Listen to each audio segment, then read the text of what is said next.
Welcome back, boys. Today we're checking out episode 2 of Simon Dixon. Check out episode 1 if you haven't.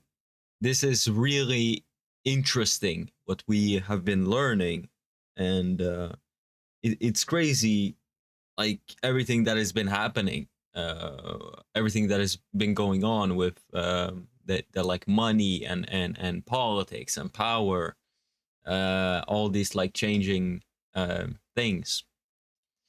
So who actually owns the asset? Who actually has the asset? The Federal Reserve. Yeah. Private institution.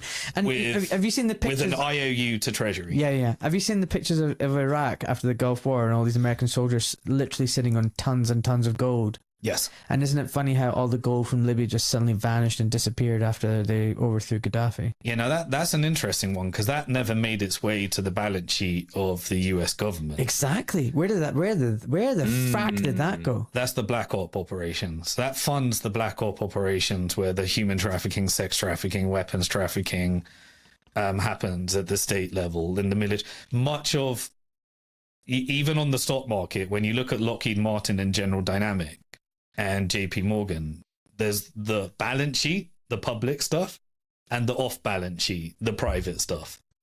That's all done via these disappearing Pentagon budgets where $2 trillion suddenly disappears. Conveniently, yeah. Yes. Right. Because they got to account it somewhere, and then suddenly it goes and the records disappear. That's all the black ops stuff. That's how all the criminal networks... Just in case anybody's wondering what Simon's talking about, basically just before 9/11, literally a day before, I think Dick Cheney got up and said there's a $2 trillion deficit and we don't know where the money went. And everybody's like, what? And then the next thing, the actual offices where that auditing was taking place in the Pentagon happened to have this disappearing airplane crash into it. And then after that, no one ever spoke about it ever again. Anyway, sorry, Simon. I don't actually think that was the reason for 9/11, but it's also... when you have operations, you do multiple things at the same time. Absolutely. There are multiple gains, multiple reasons, multiple beneficiaries. Yeah. And also there are people that aren't involved that weaponize it as soon as it happens. Yeah. So you may not know it's going to happen, but you see an opportunity the second it arrives. But listen, we know from the stock market shorting and this and that, people knew it was going to happen, and the insurance claim out and everything, it was planned. Yeah. Anyway. We'll cover 9/11 another time. All right, so we're at Bank for International Settlements. World War I ends. Germany goes into the Weimar Republic. We have this hyperinflationary cycle. Decadent society, the first trans surgery, hospital, pornography, smut, this, that. All the book burning that happened was all the trans agenda and discussing pornography and pedophilia. That was what was being burned. Anyway, so yeah, that's all happening in that era. Yeah, it feels very similar to today. Right, exactly. Yeah. It feels very similar to today. We've got a digital version of the Weimar Republic today. Yeah. The degeneracy that's happening all around the world, the birth rates, the suicide rates, the drug addiction, the homelessness.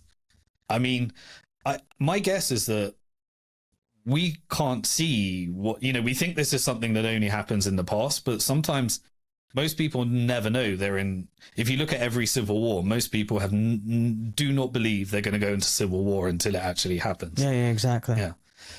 But so anyway, back to the Weimar Republic. Yeah, so we have Weimar Republic, we have hyperinflation, mass degeneracy, all the gold is owed. We have this pump and dump. Like, I don't think civil war will happen. People are saying it's going to happen in the US. Maybe it will happen, but not now. Like, it is still not bad enough. Like, actually, it is still not bad enough. People still have somehow food, and they have something. I mean, they have nothing, but they have at least food to eat. But as soon as things start to get actually like really bad, then yeah, anything is possible, I guess. But while people still have an internet connection and they can go on OnlyFans and they can, still eat a little bit of garbage, they won't do anything. So that's what I think. Cycle in America where you have the Roaring 20s. That was allowing people to speculate on all the growth and get stocks on debt. And so they fueled the whole stock market on debt, knowing that they could burst the bubble and accumulate all the assets on the cheap. This is what I want to talk about, because they do this boom bust cycle deliberately. They harvest all everybody's money, hard-earned cash. They don't pay for any of it. Then they crash it, knowing when they're going to pull the plug and take all the money. It's like risk-free gambling for them. Exactly. That's the whole point of the central banking system. It's privatize the losses and socialize the gains. So you take all the risk and you end up with all the assets. It's not just a generic, a board, a company. There are human beings behind this who know the equations, who know the mechanism and execute it. Correct. And again, it's a systemic compromise network that in order to rise, you have to compromise. In order to get to the top, you have to take the funding that guarantees the system stays intact. Is this why I'm never going to be a big joke? Basically, you need to sell your soul. That's basically it. You need to if you're a man of good character, you got a good face, you're a good person, you will never be able to rise up. You never, ever, you'll be allowed to. You'll be stopped in every single. There's going to be checks. You know how there's like checkpoints. You're going somewhere and there's checkpoints. You're gonna be checked every little step you go or try to go. But if you basically just sell your soul, if you do that, then boom, you're allowed to go. You'll have no checks in front of you. You'll actually get help. You'll be guided. Hey, go over there. That's a shortcut. Do this. It's ridiculous, but it is undoubtedly true. It is. This is insane. Joe Rogan guy. This is why you're never going to be a big Joe Rogan guy. There is an acceptable amount that you're able to say, and there's an acceptable amount you're not able to say. Yeah, the thing is, you can talk about, like, even with the little channel I have, I can talk about Muslims. I can talk about, even now you can talk about the Jews. You can talk about trans. You can trash on women. That gets a lot of views. The thing is, all these things, loneliness, men are lonely, loneliness epidemic, women, feminism. Like, you can talk about all these topics, trans. You can talk about all these things, but there's certain things you can't talk about because they won't like straight up ban you, but they'll definitely suppress. I've noticed it. It's crazy, and I really hope people kind of go out of their way to search for the truth, because that's how you find it. It won't come to you through the fucking algorithm. Like, hello. That should kind of be common sense at this point. You need to seek it out yourself. You want something, you take it. It won't be given to you. And that goes for everything in this world, especially the truth. Today, you needed to seek out truth tellers and truth seekers. You will never be given it. You'll be never given it through the algorithms, because they're owned by people who have incentives, and those incentives compromise your quest for truth. They only show you what they want you to see. So yeah, you got to keep that in mind, boys. But then maybe that changes, because the algorithm is kind of saying, we just want you to speak so we know what your social credit score is. Yeah. So maybe it's changed. And maybe they want, I also feel like they need some opposition, because that's what they have to play against. Like, you can't just play a ball on your own. You need something to work off. Does that make sense? I'm not articulating myself well.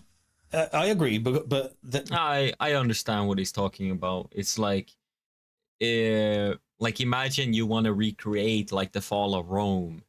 You need like anger. The people need to be angry. They need to know what's up, and you need to. It's no fun if everybody's like a sheep. I'm trying to think as an elite here. I'm trying to. It's no fun if the peasants, they just graze if the sheep just graze peacefully, there needs to be chaos. There needs to be, a protest on the street. There needs to be fires. I need to see all that and laugh at it and enjoy it. It's kind of like, hey, it's like a narcissism thing. It's an ego thing. These people don't have control over their human. Basically, they let their worst and ugliest emotions, the worst aspects of humans, they let it go crazy. Basically, they don't control it. So they are like these narcissists. They are these types of egotistical, what's it called? Like they have this massive ego where they have to, they need other people to know what they have done. They need that, because that is the only way they satisfy whatever sick, twisted, things they want to feel. It's no fun if you do bad things and you get away with it for these people.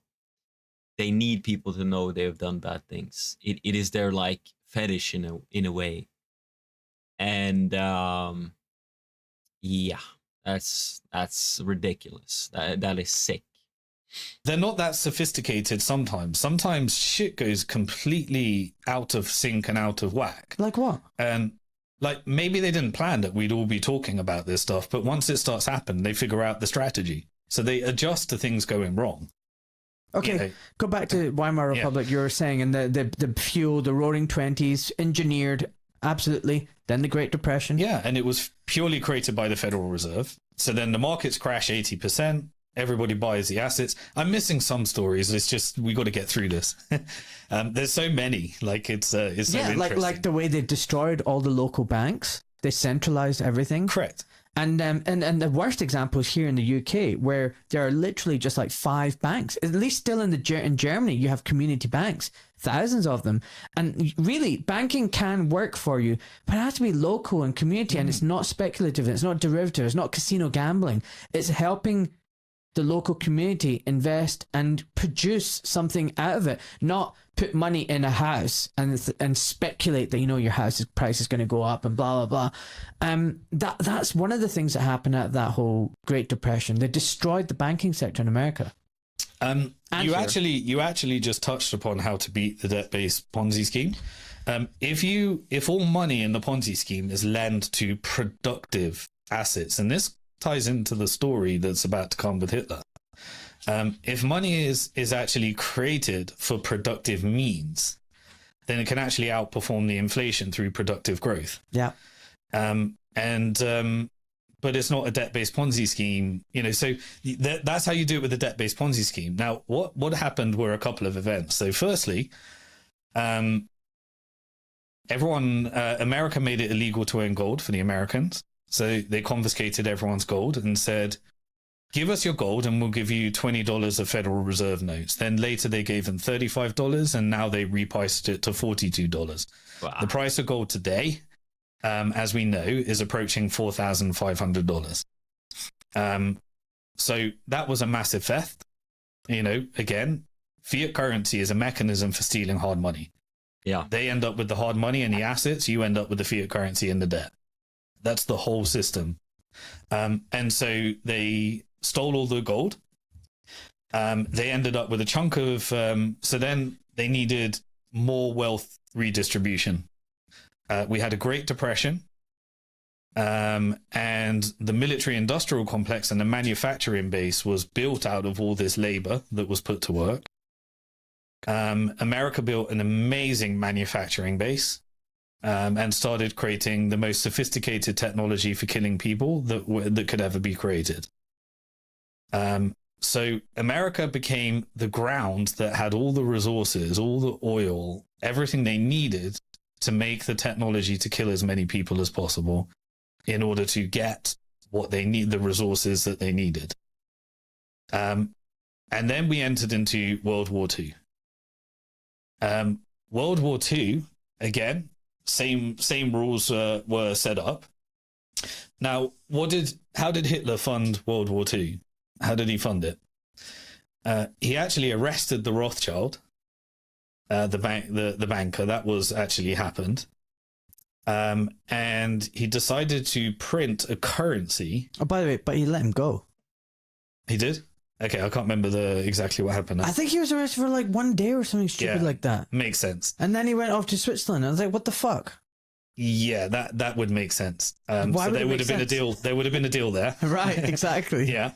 But then he printed a currency that was not backed by debt. He just printed the money, and he used it in order to put everyone to work, in order to build factories, and build homes and build all sorts of stuff. It took unemployment from 30% to 0, and it was non-inflationary. No inflation happened because all the money was invested in productive use. But suddenly, he started using it for unproductive means. He built a military-industrial complex. And so he started taking what was useful to the people and building technology to kill people. And then that started creating inflation again. And so the war was about using the inflationary money, because you took the unproductive spending and made it, the productive spending and made it unproductive, and stealing people's gold. And so what did the Bank for International Settlements do? They were the ledger for what gold was held at the Federal Reserve, the Bank of England, and the Swiss Central Bank. The actual gold was in Switzerland, England. You had some others like France and Germany as well, but and America primarily. And the Bank for International Settlements doesn't hold any gold, but it holds a ledger to determine who owns the gold. And so when Hitler invaded Czechoslovakia, the Reichsbank contacted the Bank for International Settlement and said, hey, you know that drawer full of gold at the Bank of England and the Federal Reserve? Put Germany on it. Change the ownership from Czechoslovakia to Germany. It's now German's gold. So they created a ledger that changed the ownership of the gold to combat some of the inflation. Now, what was the Bank of England, who had the gold and was allegedly in a war with Hitler, accepting that the Bank for International Settlement said that now this gold belongs to Hitler? They're funding both sides. So that's how war works. So we went into World War II. We bankrupted Germany so that you could rebuild, take that military-industrial complex and turn it into what later became the European Union. And the European Union was a mechanism for ciphering off European assets, bankrupting Europe, and the bankers, via the Federal Reserve in America, did a Monroe Doctrine. They basically allowed anyone in Europe to borrow money, and you had to do neoliberalism, which was privatize all of your assets and all of your resources.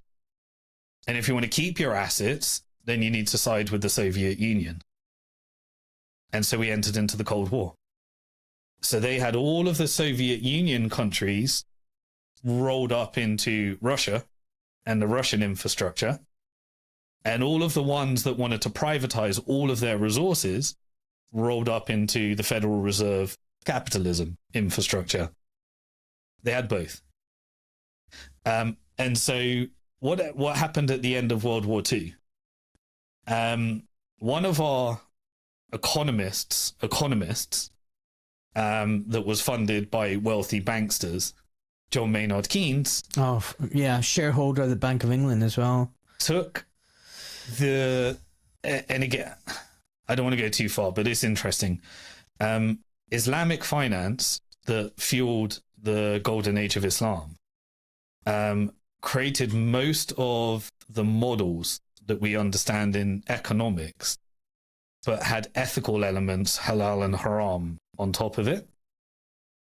And it had a concept of free trade, free money, and furthered what later was called economics, but it was more sociological. It factored in the equation of ethics, people, and morality. And so it was more of a philosophical, economics was more philosophical under the golden age of Islam. I mean, yeah, because what I was taught when I was a Muslim was, money was meant to flow. It wasn't meant to be hoarded. And there was a tax against hoarding. That's the zakat. That was to dissuade people from just having money. Because if you hoard money and take it out of this monetary system, the circulation, that impoverishes everybody. And you need to keep money moving within the system. And I don't know if this is true, but if they had this stuff in the Islamic golden age, and it is true, like they had, like it was the kind of, it created so many great things, they had these like systems, they had philosophy, they had so many cool things back in the day.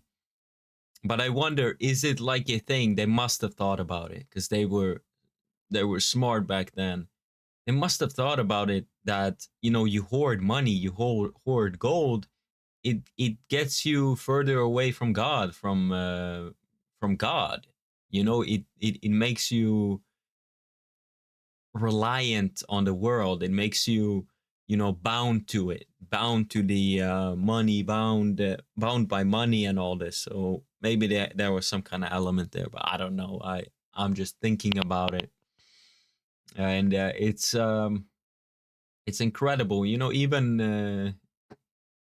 Even 200 years ago or something, like people were smart, around Enlightenment, French Revolution, around there. Like people were very smart. People nowadays, I mean, they're so brain rotted, by TikTok and Instagram and all these things. there's no, and you need to keep money moving within the system, and there's no usury. You don't charge interest for it. And what you do is you lend money, but you lend it so that it's something productive comes out of it, and from the production, that's how you invest in that when you lend money, so that you get something back. Correct, and it's built upon wealth, savings, and equity, i.e., joint ownership and joint responsibility is not usury. Usury is not factored into the equation. Exactly. And so this built the golden age of Islam while Europe was in the dark ages, and then we had the Wealth of Nations, which was Adam Smith, that took much of that sociological, economic philosophy, even like philosophy, and even things like Sufi mystics and Ibn Arabi, that created all these cyclical economic models based upon theological understanding and the Quran and various other things. That was all repackaged. They took out the usury side, they took out the hard money side, and they said free trade with no ethics. And that basically built. Like, what could go wrong, boys? Damn. It's like you need, in every like big ass system, you need like, countermeasures against bad human nature, against natural law. Like, this is, oh man, I think like every like philosopher and every person with like common sense, I mean, they would, if they saw what the world is today, they'd be like, yeah, okay. Like, you people are stupid. Like, how did they think some of these things were a good idea? And I guess, I don't know, what was the, the situation must have been so that they could get away with all these things, and it's ridiculous. Like, it's the system that we have today. So you then funded all the different universities and all the different systems that basically created debt dealers and called it economics. Economics is such a stupid discipline. Yeah. Because they don't even talk about how money's created from banks out of nothing. They talk about interest. They talk about debt. They talk about, people spending too much money and the government having inflation and people need to save more, but they don't even factor in money creation. So, I mean, it's just such a stupid discipline as far as I'm concerned. Yeah. So John Maynard Keynes wanted to create a one world global currency called the Bancor. I didn't know that. Yes. And instead, he was lobbied to create the dollar standard that we ended up on. So he wanted to create the global currency at the time. And what the end result was, because America had all the leverage, all the power, the military industrial complex, and all the gold. It had chunks of Russia's gold. It had all the stolen gold from the American people. It had all of the colonial gold from the British Empire. It had the German gold. And it had the Federal Reserve. So now it had 75% of the world's gold and the Federal Reserve and the military industrial complex and the resources. And it had already done a settler colonial project in order to expand it. So it had won. And so it had all the negotiation power, and it said, we are going to enforce the dollar on the world by force. By brutality. You adopt our dollar or you are dead. It was essentially the model. So it said, okay, we will allow you to have the dollar convertible into gold. And the condition is that you need to stop backing your currency by gold. Yeah.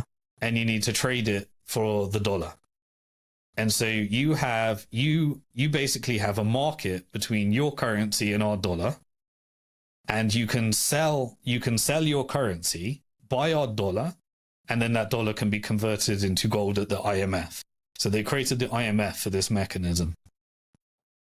You had the Bank for International Settlements, which was the ledger of the Federal Reserve, the Swiss Central Bank, the Reichsbank, that essentially funded Hitler. You indebted the whole of Europe through this mechanism, and now you make it where everyone's currency is convertible to the dollar and the dollar's convertible to gold. Now, if you want to rebuild your country because you're all broke and we got all the gold, then you need to connect your currency to both the Bank for International Settlements and create a debt-based Ponzi scheme with your currency.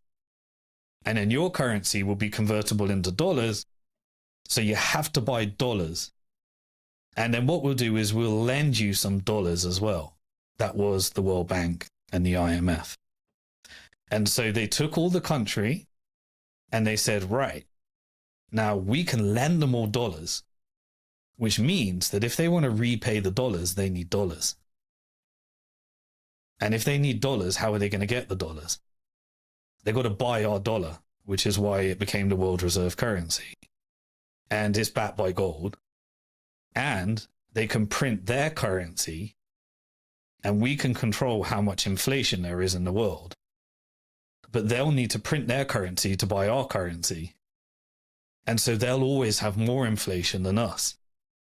So when America has 5% inflation, Zimbabwe has 500% inflation, if we can manipulate their currency. And we got the capital. And so they created the currency war mechanism for destroying people's currencies, manipulating currencies in order to do what the British Empire did to the Africans that created the transatlantic slave trade, the Indians that stole all the gold, and the Chinese that stole all the silver. They created that mechanism into this. And then they said, isn't it devious? It's awesome. It's the same system. It's a horrible system. And then they said, if you've got a complaint, come to the United Nations. So they created the United Nations, but said, yeah, it's kind of the French, the British, and the Americans that get the veto over everything. And then later we'll put some China in there because they became a rising power, but Russia's in there as well, or the Soviet Union. And so we can create this global legal system where you can all complain if we get it wrong, and you can convert your dollars into gold. But we're going to inflate away the world's debt. We're going to inflate away and destroy all the wealth globally. And so they did that. And so anyone that wanted to be on the side of capitalism could borrow some dollars Mm. And anybody that wanted to be on the side of the Russians, we would use our military-industrial complex. So then they created the CIA.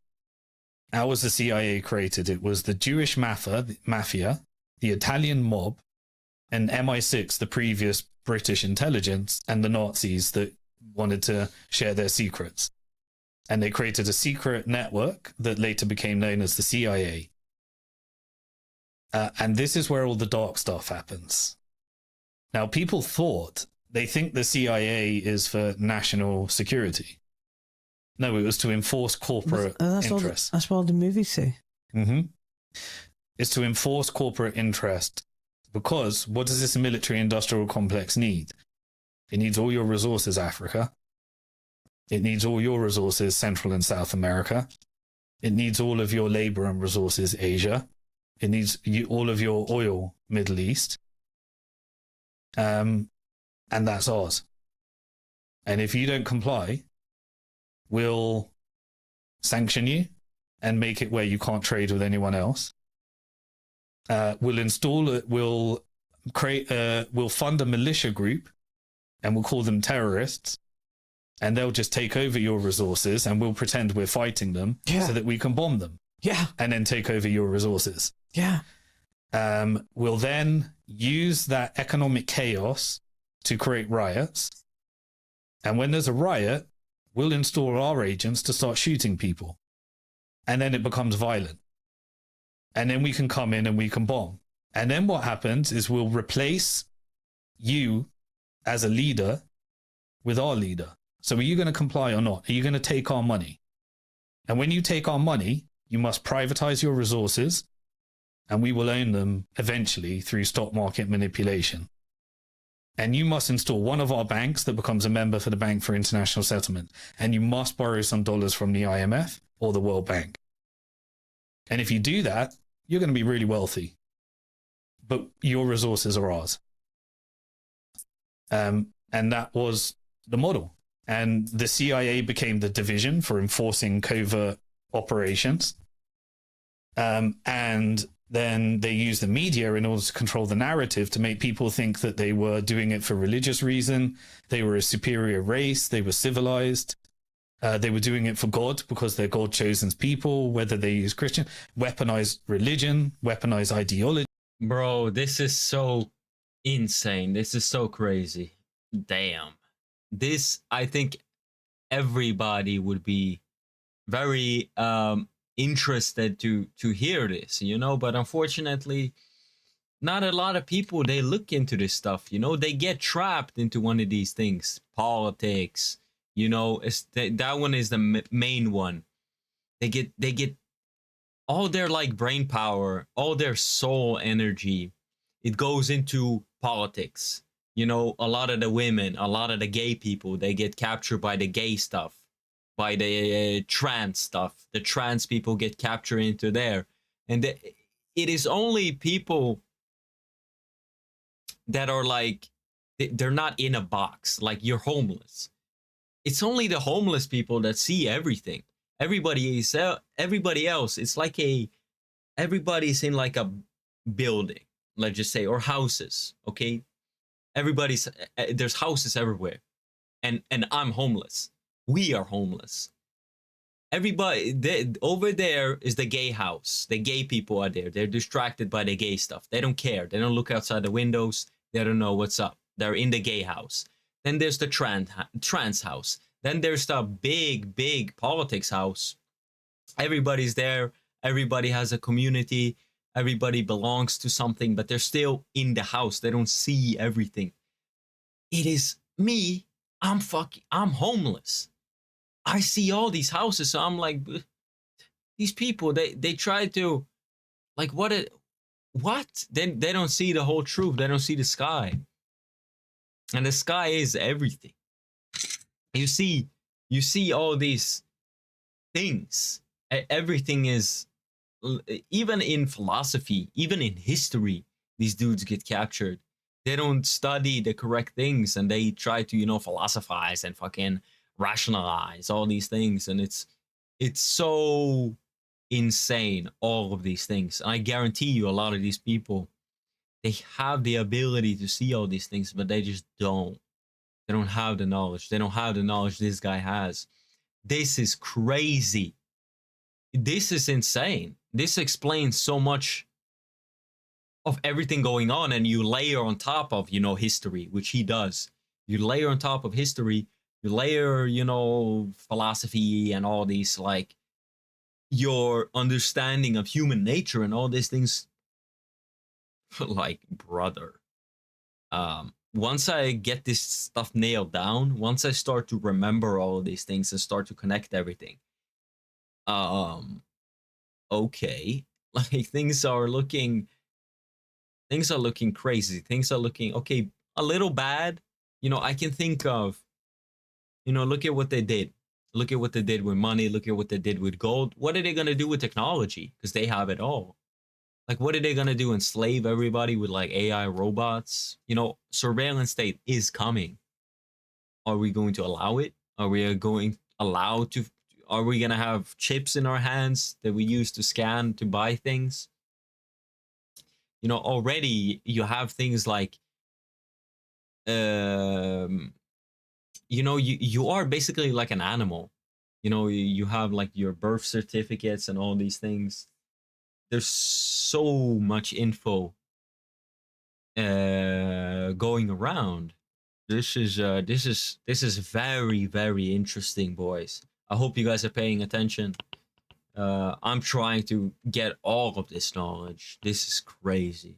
They're God chosen people, whether they use Christian, weaponize religion, weaponize ideology, weaponize whatever. So, this would weaponize media, technology, military, all of the different judiciary, Senate, Congress, democracy, make people think they're voting, make people think their vote matters. When we control we pay the politicians, we've rigged every single election around the world. And we're led to believe that America's not rigging their own election. This power structure rigs every election because the goal is that you have to be our bitch to this network.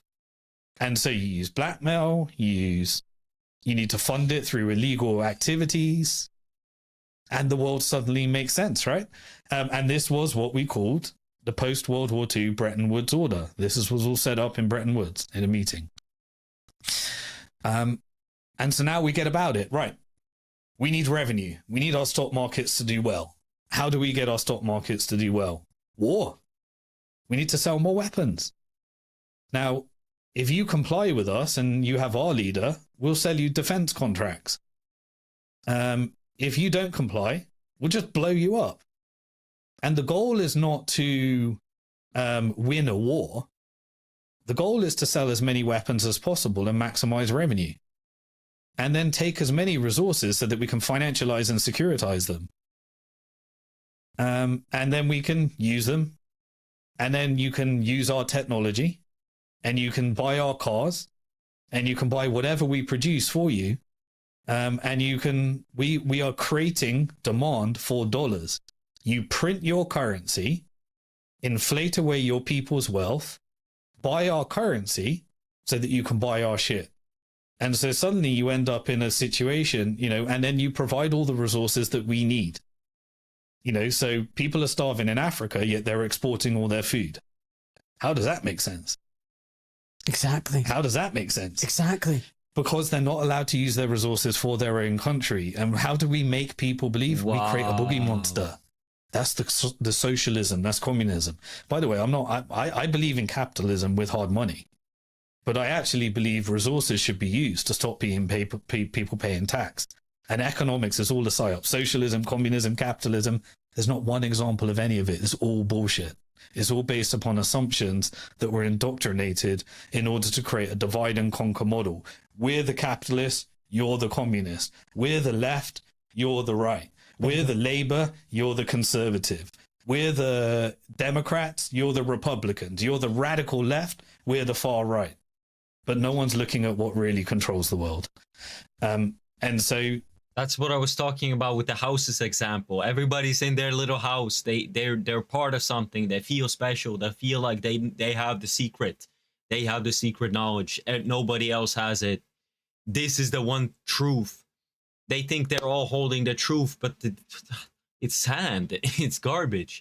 You know, I'm the homeless man with the diamond. Like we are the homeless people.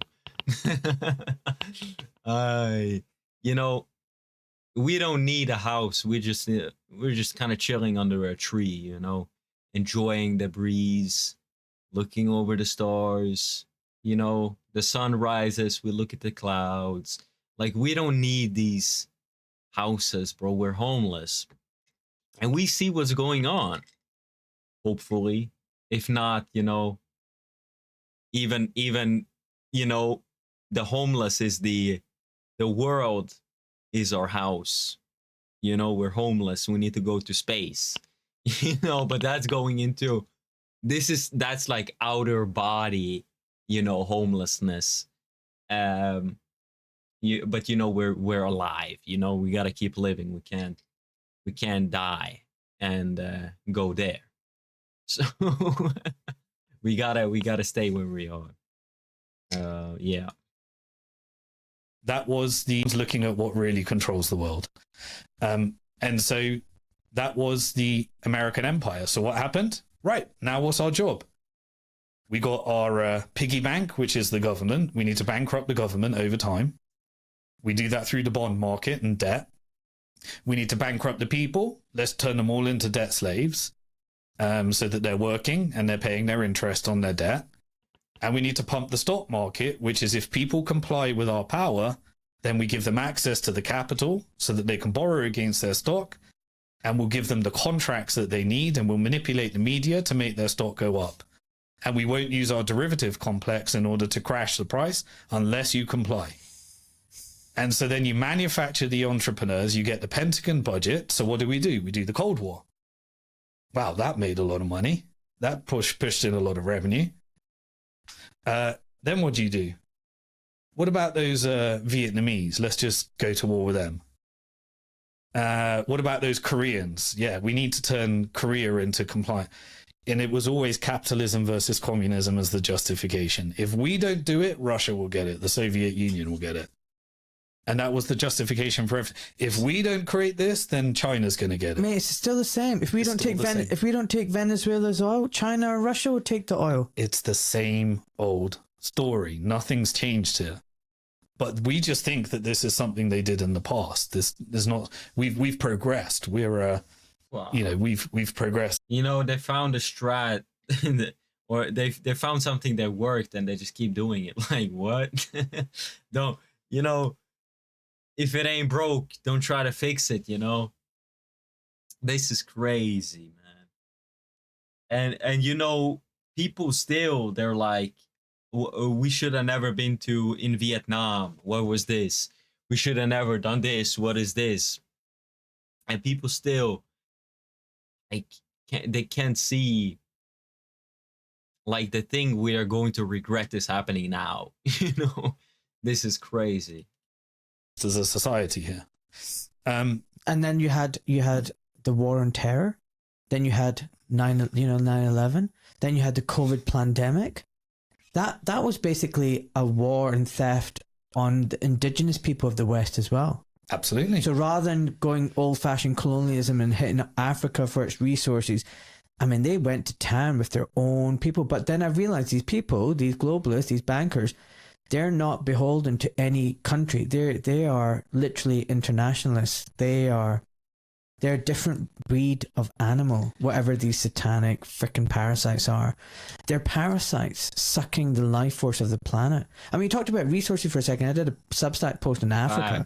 I mean, like, you're right. Africa should be the richest continent by far. 40% of all the wealth of the world lives in Africa. No, it's true. You know, they have climate. We learned about it. They have a climate where you don't even need to change your clothes. It is such a beautiful, nice, warm, bountiful, luscious place. I have never been there. I need to learn more about it. But it's incredible, everything I've seen and heard. But you know, they have their own, you know, problems, divisions. You know, people speak 45 different languages in a nation. You know, it's very difficult to make people cooperate. They have like these tribes. you know, everybody's vying for power, and or not vying. Like I don't know much about it, but it's very difficult. It's like how Europe used to be. Used to be, you know, there were so many of these, like, you know, like, just say groups of people always competing, wars, and eventually it settled on what is now. But Africa never went through that like kind of like Darwinistic competition kind of. And yeah, they're divided and they're being robbed. This is crazy. You know, on the soil, under the soil, whatever. And they should be rich. If they had control of the money, they had the gold dinar, they had this and that, they would be the one calling the shots. But they extract all the wealth, these companies, and they don't get the oil back to the people. There's no oil in these countries. They have to import the refined products. They have to import the food, even though all their food goes to our supermarket shelves. It's sickening, the degree of theft and evil. And people in the West are made to believe that we're superior because we're Western or paler in color, and Africans are stupid and lazy and just incompetent and corrupt. Like, no, they're not. Like, we have made them like that. And then you throw on their superiority. Like, we are racially superior. We deserve to be. And you can see it amongst the MAGA people, and even here in Britain, that, you know what, we're white, we're better, and, you know, we should run these places. Yeah, and they allow this. They allow this. What's it called? Like discussions. They allow these things to be said, because then it's like, oh, okay, we don't even need to say anything. They're just like, they made up their own excuse. Oh, okay.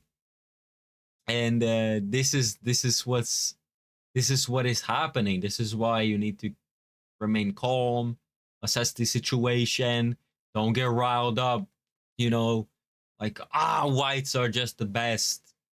True. Well, you know, it's like you need to be careful with how you view the world. I mean, I love white people, but what is happening with Africa and all these things, it is crazy if you think about it. This is like changing my mind as I listen, you know. It's crazy. You know, we look at us and look at them, and it's like, I didn't realize how many racist people there actually were. Like, they're closet racists because they actually fall for this bullshit divide and rule. And they make you, if you engage towards such a realization, they make you sound like a radical leftist communist. Well, right now, I think you're a fundamentalist Muslim.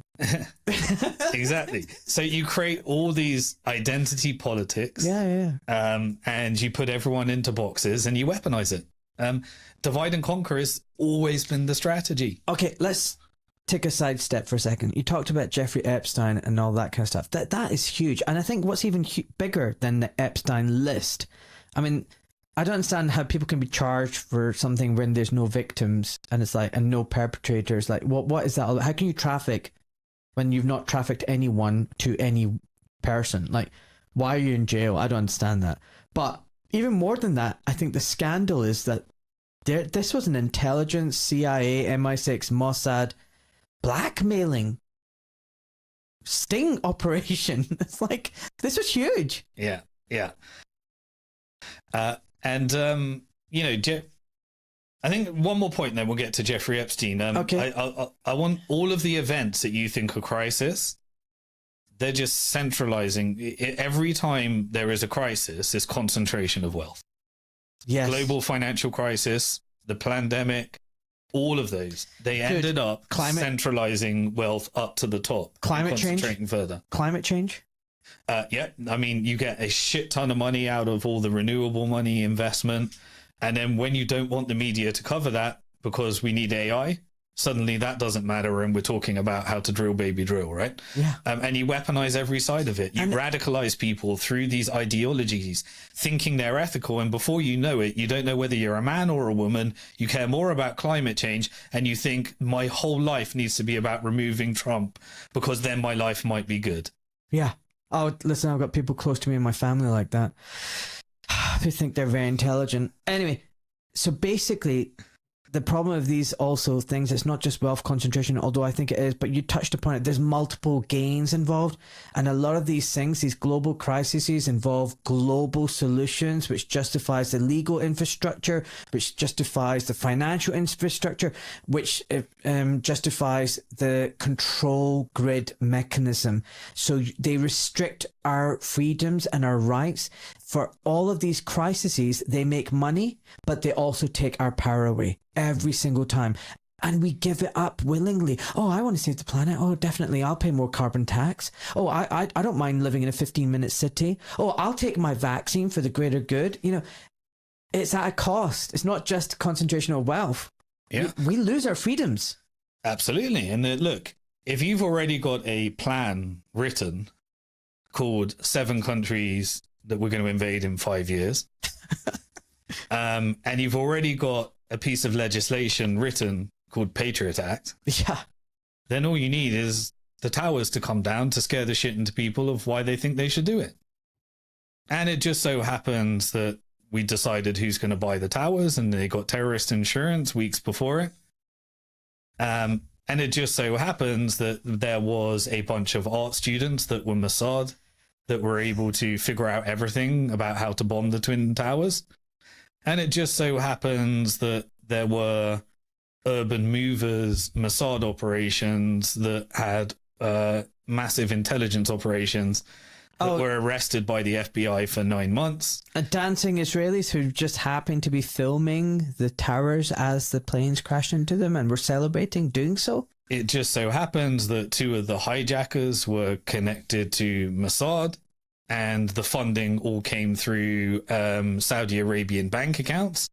And suddenly a passport was found in good tact. Indestructible passport.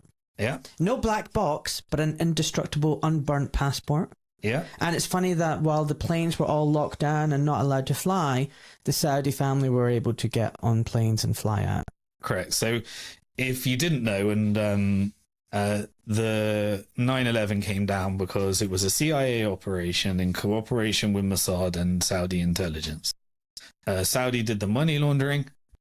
Saudi intelligence did the money laundering and the financial networks. Mossad did the covert operations on the ground, and CIA did the cover-up and engineered the whole thing. And that was done by who are the deep state. Well, they're a subdivision of the military-industrial complex. The military-industrial complex is a subdivision because they're all public companies: Lockheed Martin, General Dynamic, Raytheon, Boeing, Palantir. They're all subordinate to the financial-industrial complex. Which financial-industrial complex player was the net beneficiaries of the 2008 global financial crisis? JP Morgan and BlackRock. BlackRock got all of the Barclays iShares ETFs that gave them all the board seats that they have today. Because remember, we haven't even covered the European Union, then we'll get into Jeffrey Epstein. Where did Jeffrey Epstein come from? Bear Stearns. Manufactured billionaire financier, we're told. Where did he make his wealth from? Right? Yeah. And what happened to Bear Stearns and Lehman Brothers? You know, everything was rolled up into JP Morgan, and BlackRock was providing the advisory services. And the Federal Reserve was using BlackRock's technology as data leading up. And Larry Fink was the inventor of the mortgage-backed security. And now he's managing all the purchases of the mortgage-backed securities.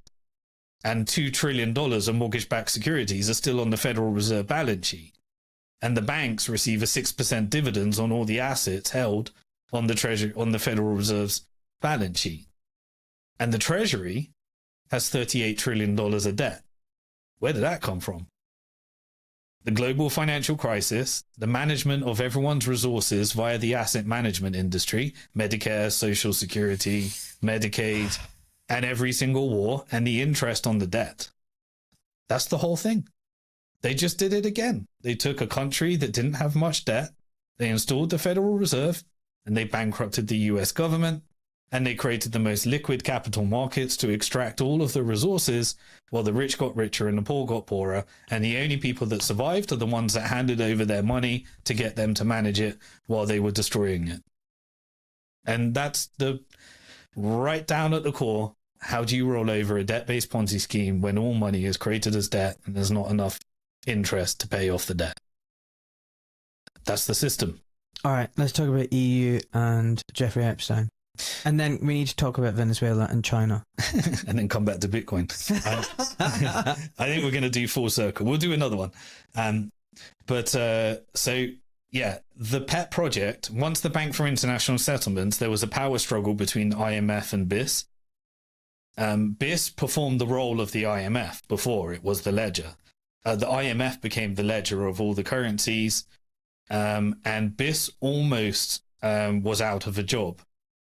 And so it created a new operation, which was to indebt all of the European governments through the rebuild contracts by persuading them to take on World Bank debt and IMF debt, ensure that they could install as many central banks across Europe and make them shareholders in the Bank for International Settlements by joining the system.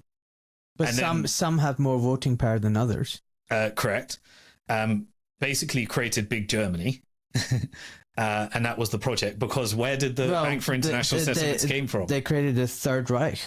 Where did the Bank for International Settlements came from? It was the reparations of the German debt that they needed to restructure to hand over the gold to Fort Knox and the Federal Reserve.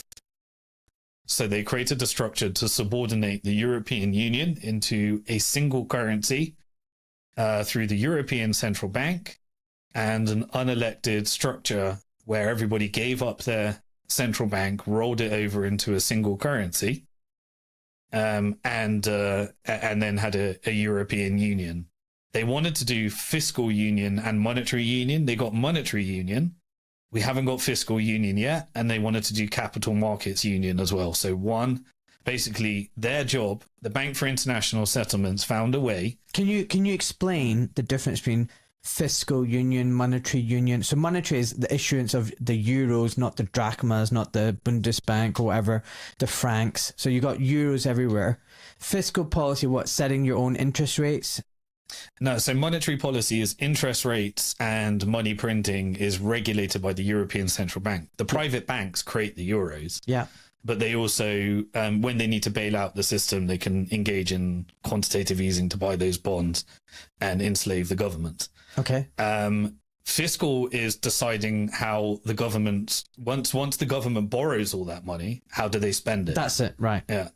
So that's fiscal. How do they allocate? Bro, I just have to say, this is like, I'm not even going to lie, like all of this info, I can't retain it, but I think, like, bro, imagine if everybody's screaming for trans and gay and politics and all these things, if they could just see what is going on.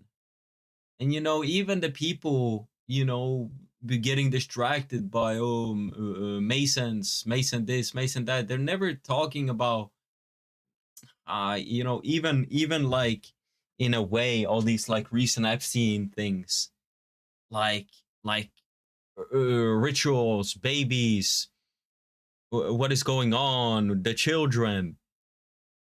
Like, nobody's talking about the money. Nobody's talking about what to do. People are like, we need to be on the street rioting. I see that on the comments. That is not gonna happen.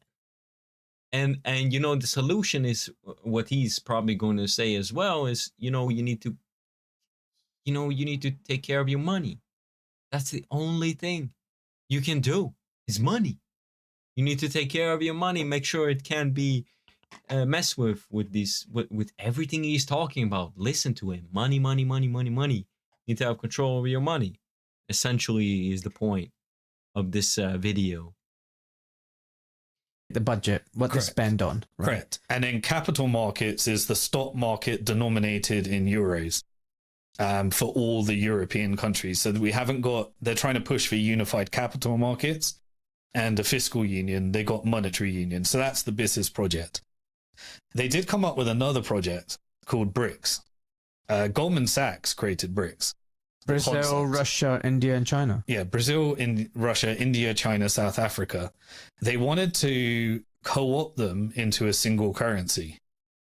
In the end, they took that concept and did it, and then decided not to launch the single currency, and they created an economic union that actually changed the world order that they ended up working with. So the financial industrial complex is now working with BRICS and the Gulf sovereign wealth funds in order to weaken the dollar and change the world order right now. Why are they doing that? So again, is this the way they knew the British Empire was on its last legs, and they want to be on the up on the way down and on the up on the way up? So they bring down the system in a controlled demolition fashion and build something up as well.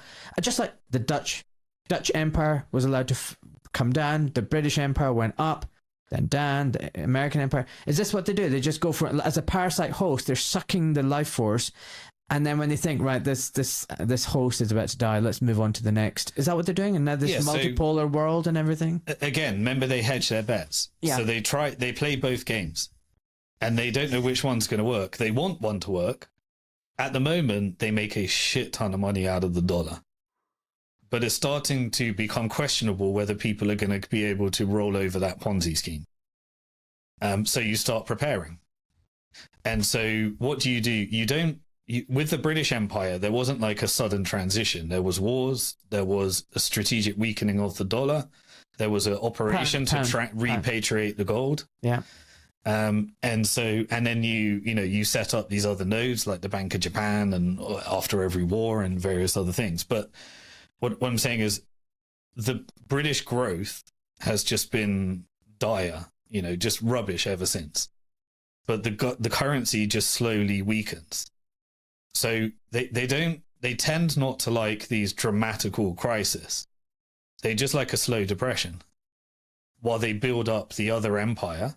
And then they're able to use events in order to switch based upon what the data is actually saying. So, you still need people to buy into these systems and believe that their country is going to grow or something. You still need that in order to do these. And so the American empire is at 125% debt to GDP. 7% of its GDP is trade deficit, i.e. it's importing significantly more than it exports. That props up the demand for the dollar. Its number one export is debt, and everyone started selling its debt. So the number one foreign lender to the US government right now is Cayman Island. Cayman Island is a tiny economy. So who is Cayman Island? How are they the largest lender to the US government? Well, it's shell companies. It's your money. It's BlackRock. They're dumping the debt on your pension right now and getting Trump to push down the interest rate so you pay you receive below market interest on your debt. They're taking the debt and putting it on your pension right now. And then they're putting stable coins and tokenizing it and all this other bullshit. Yeah, they're doing all of that. Now, then what they're saying is, let's slowly break the dollar. How do we do that? What creates the demand for the dollar? Well, there's few systems. One was the euro dollar because you had the European Central Bank and its relationship with the Fed. Let's stage that America and Europe are enemies. Let's wage war on Europe. What's the best way to wage war on Europe? So you're the financial industrial complex. I know. Let's use NATO and stir up Putin. The war between Russia and Ukraine was a war between the US financial industrial complex and Europe. And Europe is already subordinate to the same financial industrial complex. It was an asset stripping operation. It was to asset strip the manufacturing base of Germany. It was to make unaffordable energy to Germany. It was to weaken the economy. they simultaneously used ESG and renewable energy and climate change to switch off all their nuclear energy. They blew up Nord Stream pipeline so that they couldn't get the energy that Europe needs and Germany needs to maintain its manufacturing base.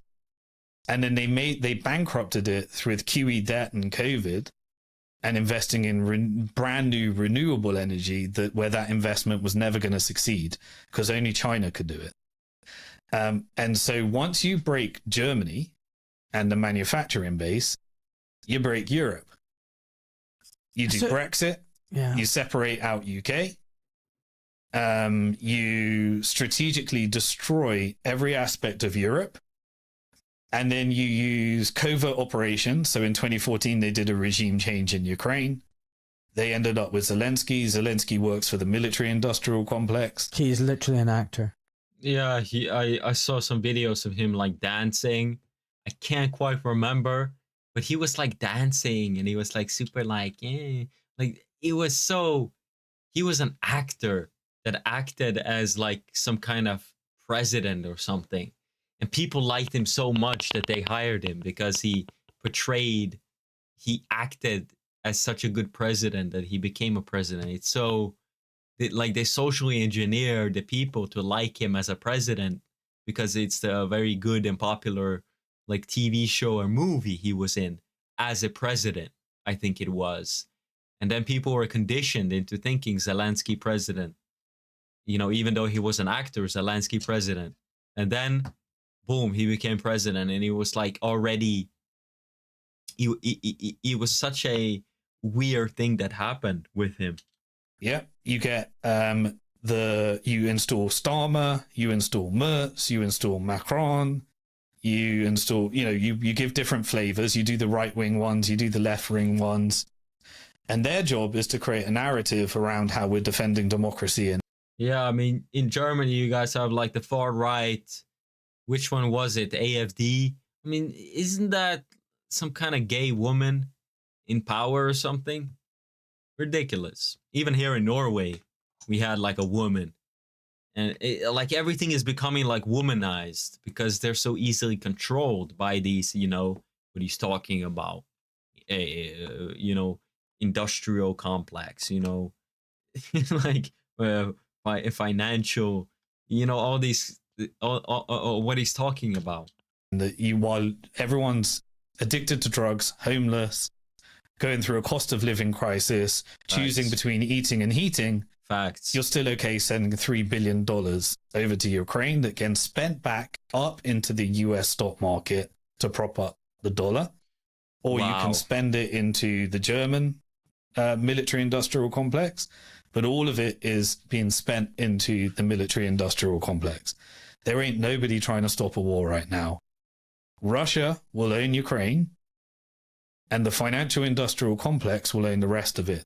And that was pre-planned. But because it's I am ethnically half Ukrainian, like straight up. I got a lot of, I got a bit Russian in me. I know that. Latvian. Like I'm a little mixed, but it pretty much is all, basically the same. You could look at me kind of as a, I guess broad stroke. I'm guessing I'm some kind of Russian, but, not really. It's crazy what is happening because I remember I was there. I was, when I was 8 years old, I was in Ukraine for like a summer. So like 2 months I was there, and wow, it was the most like beautiful soil. It was straight up just black. It was so beautiful. I've been to Germany. No. I've been. Oh, okay. I have been to Germany, but I mean, I've been to Denmark. I've been there for like a year total, and I gotta tell you, like Ukraine's dirt was better. Oh, maybe not, but it was so beautiful, and it makes sense why they want the land. It's like the best for farming, and it was such a beautiful climate. It was so hot. in the winter, like it's the best place to like farm. And that it has been so throughout history, you know, people have fought for that land. And it like, I don't know, like it's very sad, you know. My you know, family there, I mean, they were all peasant farmers.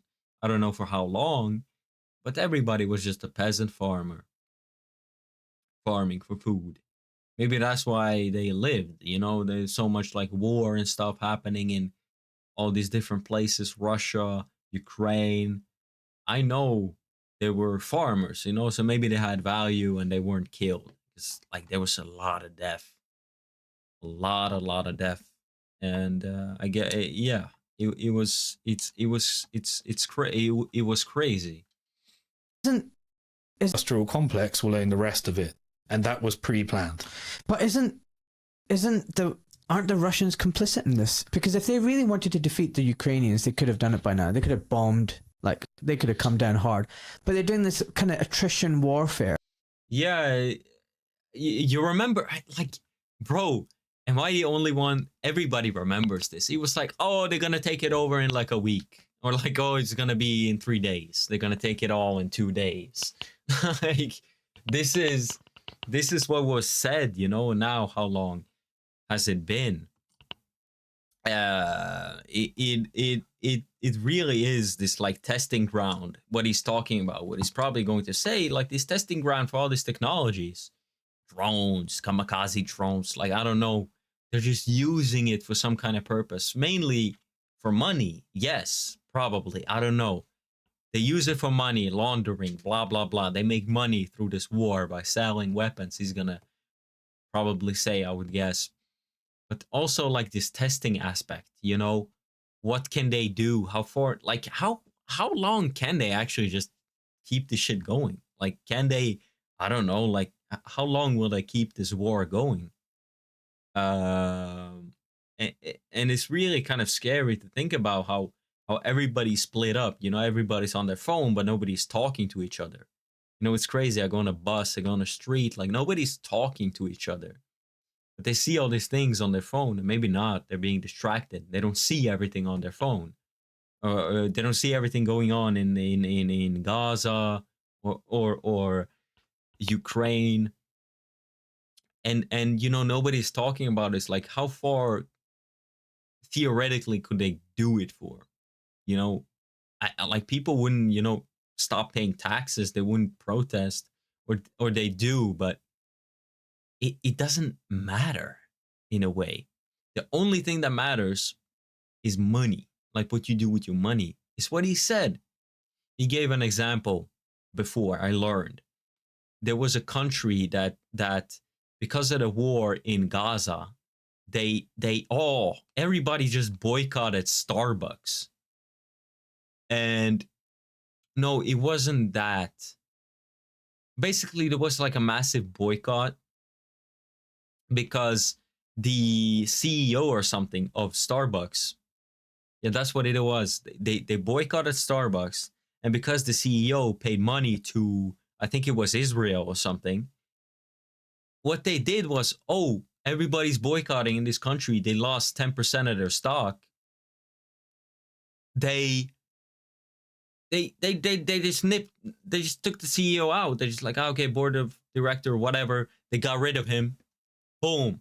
They got another dude in who stopped, you know, giving money to Israel. And boom, everybody started, I guess, buying Starbucks again. So you see how you can go and protest in the street, but if there isn't financial incentives for these people, they won't change out the leadership. They won't do anything, which is crazy to think about, you know. Damn. Ha ha ha. Where their soldiers are dying, the Ukrainians are dying. They're moving to like trenches like 1 mile at a time. I feel like they're part of the game. Like, they're Putin's, you know, he's one of them. He's working in concert with these financial people. Yeah, so I talked about the Western Empire is owned by this network and the financial industrial complex. You have different power structures within China. You have an oligarch structure within Russia. and they have their own story. The Soviet Union fell. The oligarchs stripped all of the assets. The Americans tried to privatize all of the resources after the fall of the Soviet Union. Putin came along, arrested a bunch of the oligarchs, decided that you're not making our resources public. They kept nationalized and kept the oil for Russia. And in that transition, you had, during the global financial crisis, the confiscation of all of Russia's money through the Cypriot bail-ins. That was all the Russian oligarch money. There was a... Didn't they? I read somewhere they kicked out the Rothschilds or something out of Russia. They kicked out some kind of big family. It was like in this like conspiracy, not conspiracy, but in this like sphere of people paying attention, the noticers, you know. They wrote like some kind of, I think it was the Rothschilds, but I might be wrong. They kicked the family out of Russia, but I don't know, like I don't know. Reason why Cypriot bail-ins, that was all the Russian oligarch money. There was a reason why only Cyprus did bail-in. What do you mean bail-in? A bail-in is where you take everyone's bank deposits and exchange it for shares in the bank, but you just take all their assets. Oh, bail-in. Yeah. Bail-in, yeah. So if you remember during the financial crisis, we had bailouts and bail-ins, but it was only Cyprus that had bail-ins. That was because they wanted to take all the wealth from the Russian oligarchs that were using the Cypriot banks. And all the Russian oligarchs are Jewish. So they took their money? Oh, yeah. I mean, there was, there were many people. And how do you co-opt people? You take their money. And then if they're compliant, you launder it through other mechanisms. It's the same control structure. So you may not win. That's what I'm saying. It's not as coordinated as we think. You do multiple operations. You have multiple strategies. Some work, some don't work. And you set games. Wars are games. Like, personally, October the 7th was a game where Netanyahu, who primarily works for the US military-industrial complex... Some people think it's the other way around. Yeah, bullshit. That's a story so that they can divorce them and blame it on the Jews. They want you to believe that a pixie little economy called Israel, that all of the stocks are subordinate to US companies, where when US wants to do illegal shit, they get Israel to do it. And they get to say, yeah, we would never do this genocide. We would never do ethnic cleansing. That's just the pixie. That's just you, the Jews. And then the money goes all the way back up to the US stock market. Every single company on the US stock market benefits from everything that Israel does. It's just a money laundering organization to use proxies in order to do the illegal shit to prop up the dollar. And so Israel was a destabilizing mechanism for first the British Empire, then the American Empire, in order to siphon off the money. Now, when orders changed, do you think allegiances change? Yes. So you might work for the military-industrial complex, but maybe Trump, who works for the financial-industrial complex, he's a transaction guy. He works for the banks. Netanyahu works for the military.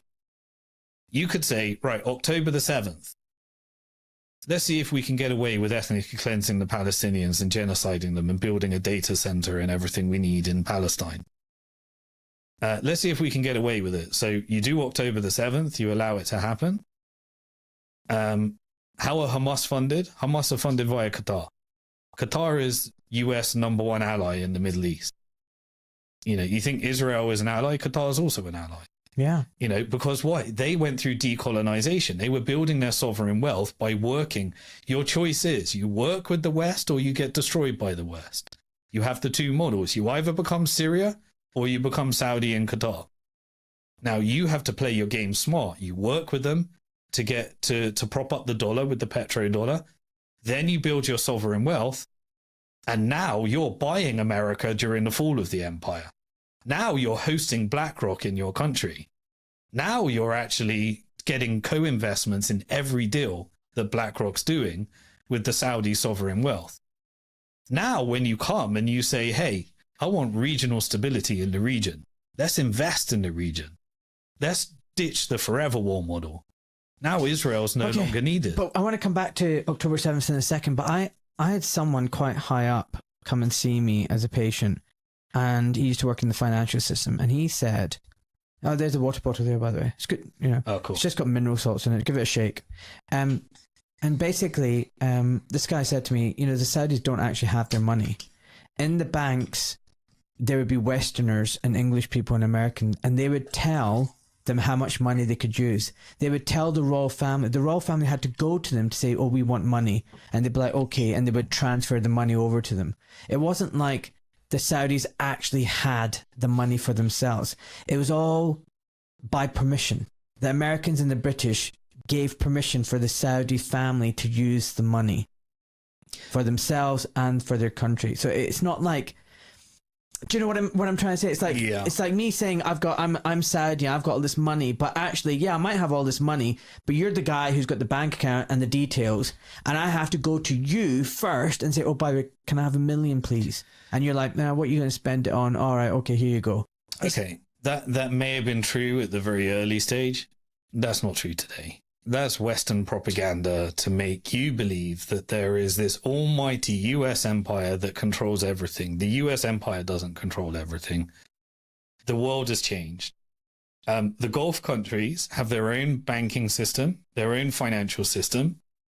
Did they have to become subordinate to Israel at some stage? Absolutely, yes. That was the power dynamics at the time. Were they assassinated?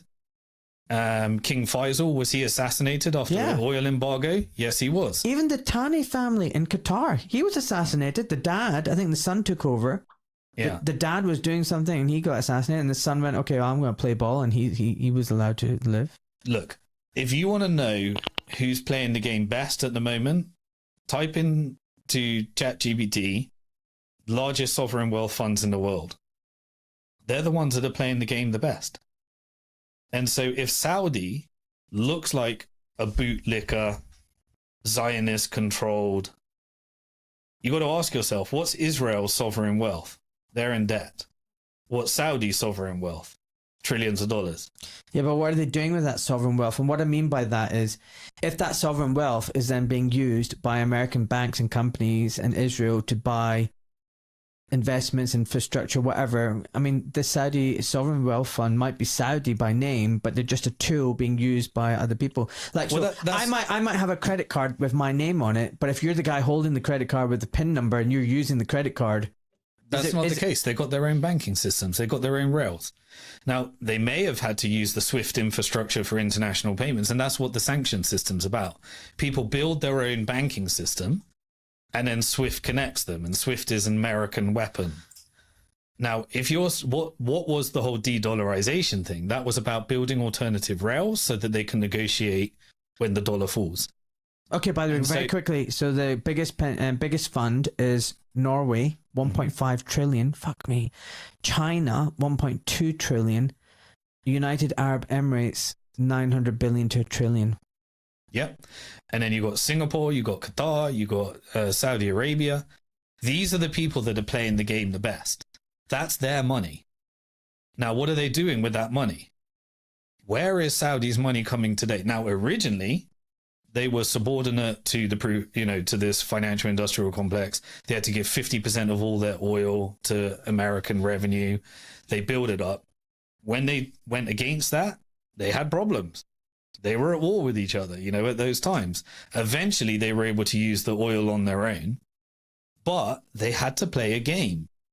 They had to co-invest. They had to normalize with Israel. They're not normalizing with Israel yet, but UAE did it. They would form alliances, the Gulf Cooperation Council. Now, we're just fed a narrative that they're all owned, they're all controlled. But sovereign wealth is how you become sovereign. Now, it's not perfect. You still need access to port routes. You still need military to defend. And all these things. So what? So how did Saudi suddenly go from giving up 50% of its oil to not? Why would the West concede that? Because you have to give concessions, and they forced it, and they managed to cooperate by allowing military bases on their land and engaging in operations that they have to comply with, like the Libyan takeover. I think a lot of the Qataris were involved in that. The Yemen war, Saudis were involved in that, and UAE. You're in a negotiation. You're decolonizing yourself. You have to cooperate with in order to build yourself up. And you wait for the empire to fall. And then what do? If you've got all the cash, what happens when the empire falls? You buy all the assets. So if you've got all these rich Arab countries, right, why are they not doing anything about Israel and the genocide? Why are they not able to stop them? Why are they taking part in the Syrian debacle? Like literally Qatar and Saudi Arabia were funding the head chopping nut jobs to overthrow a very secular government. Not perfect, but I think it's very difficult to be perfect when you've got the whole empire against you and sanctions and subverting you and funding opposition groups and foreign mercenaries. I mean, it's hard, right? But you've got all these interests: Turkey, UAE, Qatar, Saudi, Israel, America, Britain, France, destroying that Syrian country. What the fuck? Why would they do that? That's crazy. Let's check some comments. Like, when you say, then I'll let you talk.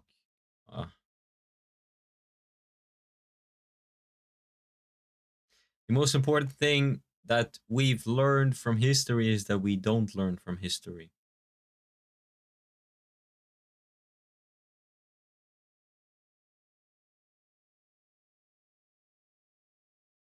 Yeah, great video.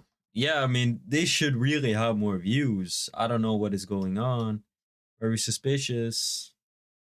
A little suspicious. I mean, this was great. This was better than all other podcasts, talking about feminism and oh my god, like the women are garbage. Oh, the gays.